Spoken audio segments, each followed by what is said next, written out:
Всем доброй ночи, друзья мои. Перед вами денежное дерево. У вас у всех есть денежное дерево. Я думаю, да, у многих. Или, по крайней мере, вы знакомы с этим понятием, как денежное дерево. Видели. На самом деле, история денежного дерева очень древняя. Еще в древние времена, когда люди приносили откуп силам, ленты, украшения, драгоценности вешали на деревья. Были определенные места, где росли священные деревья. И вот там, возле храмов, возле еще каких-то там местностей поклонения, люди вешали на эти деревья драгоценности, дорогие, может быть, даже ткани и прочее, прочее. Они оставляли откуп. Каждый вечер жрецы собирали это все, относили в храм, какую-то часть раздавали бедным, какую-то часть оставляли храму. Одним словом, это было подношение. Когда, извиняюсь, когда приняли христианство, ну и, естественно, и ислам, то эта традиция перешла в эти религии.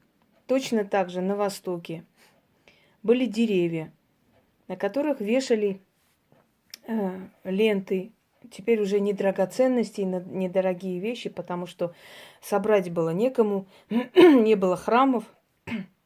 Новая религия это отрицала, хотя смотрела на это сквозь пальцы, поскольку это была традиция народа, и против традиции не попрешь.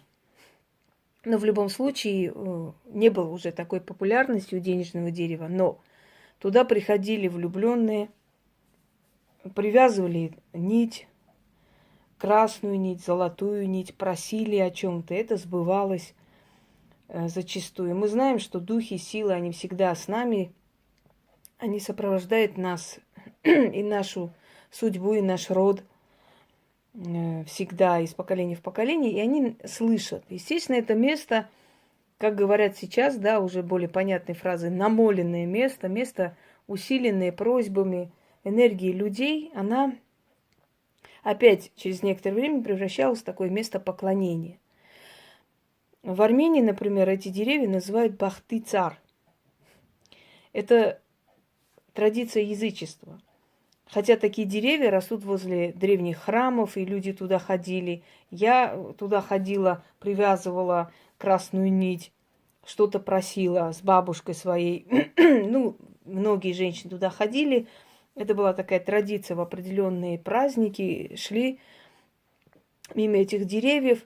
Потом в традиции северокавказских народностей есть поклонение деревьям. Это идет еще со времен как бы поклонения природы, сил природы, языческих времен. У грузин есть тоже такое дерево, называется натурисхе, что в переводе означает дерево желаний или дерево мечты. Куда шли люди, привязывали какую-то ленту и просили, выражали свою просьбу. Итак, я когда-нибудь сделаю такой ритуал, ну, скажем так, который с корнями уходит именно в грузинскую магию, в грузинское язычество. Но в данный момент пока хочу вам подарить иной ритуал, связанный с деревом.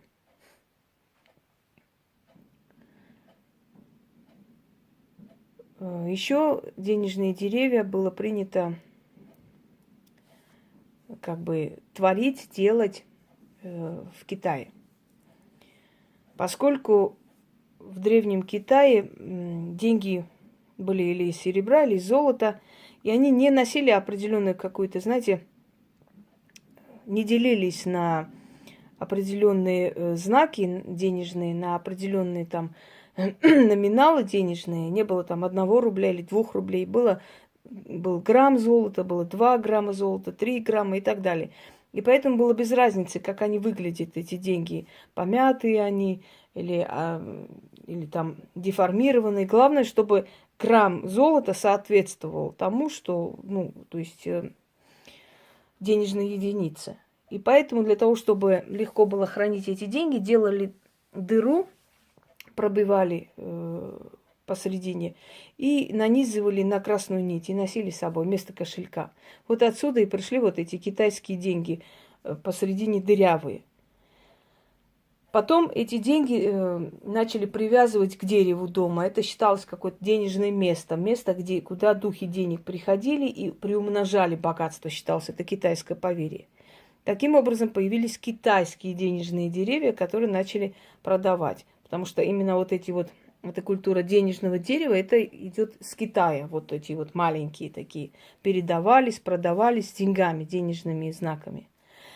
В данный момент я посоветую тем, которые дома имеют уже денежное дерево, либо хотят приобрести, купить, усилить их просто, активизировать, скажем так, поселить в это денежное дерево денежную силу, чтобы это денежное дерево, будучи символом денег, еще и притягивало эти деньги. Не просто называлось денежным деревом для красоты, а чтобы действительно стало денежным деревом. Есть такой ритуал для вас у меня, и этот ритуал я иногда провожу над предметами дома. Правда, я этим ритуалом активизирую и другие предметы иногда время от времени, когда время есть на себя. Но вы можете активизировать денежное дерево. Прочитать это нужно один раз. Желательно, если у вас алтарь красный, либо черный. Черный это символизирует землю, красный солнце. Солнце, богатство, имущество и так далее. Возьмите зеленую свечу, ваше денежное дерево. И проведите этот ритуал в сумерки, когда уже солнце село. Можно зимой раньше садиться, да, там после 5-6, а весной, естественно, или летом после 10, где-то так. Когда уже солнце село, когда сумерки.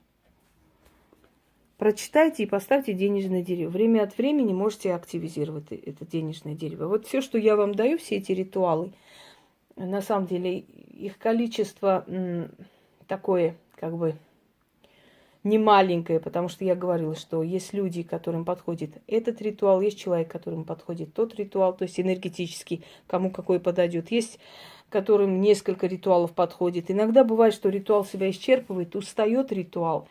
И тогда переходите на некоторое время на другой ритуал, потом через время вернитесь к тому же ритуалу. То есть большое количество ритуалов дается вам для того, чтобы у вас наверняка все срабатывало. Ну, например, активизация предметов и, знаете, вызов силы денег, внедрение в эти предметы, тоже денежное дерево, может принести вам такой, знаете, не просто удачу, удачливый момент, просто может помочь вам для того, чтобы вы все время были при деньгах. То есть вы не оставались в воздухе. Любой уже трудный момент, такой безысходный, откуда-то появлялась сила денег и вам помогала. И это происходит.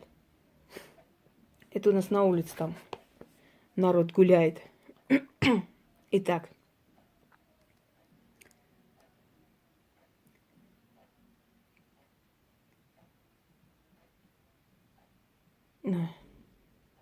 Какая мешает мне.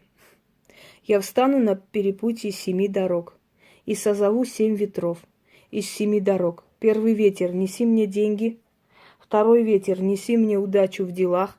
Третий ветер, неси мне имущество. Четвертый ветер, подари мне фарт. Пятый ветер, подари везение. Шестой ветер, дай, что желаю. Седьмой ветер, меня озолоти. Отныне в тебе денежная сила. Все, сбилась. Вот эта музыка. Извиняюсь. Кружите 7 ветров вокруг дерева, с востока на запад, с севера на юг. Создайте денежный круг. Благословите денежное древо. Все свои дары, что я попросила, излейте на него. Отныне ты, денежное древо, благословленное ветрами удачи. Отныне в тебе денежная сила. Тяни в мой дом богатство всеми ветрами, всеми перекрестками, всеми силами заклинаю, силу денег в тебя вселяю, где ты, туда и деньги идут. Ты в моем доме, и деньги в мой дом. Где ты, туда и богатство идет. Да исполнится в срок, да будет так. Сказали, потушили свечу пальцами, либо там есть специальное приспособление, по крайней мере, не дуйте. Постарайтесь не дунуть, потому что вы, получается, что сдули все, что было сказано, сделано, да, всю эту силу сдули. Хотя это не совсем так, скажем так, если, если я делаю, никто никак не сдунет, но если у вас пока такой силы и такой энергии нет, лучше сделать, как я говорю. И поставили денежное дерево на видное место или куда хотите в своем доме. Можете и спрятать, если вам так хочется. В любом случае, это никак не влияет на результат. И вот год у вас начнется именно обеспеченный. Вот это слово больше подходит. Всем удачи!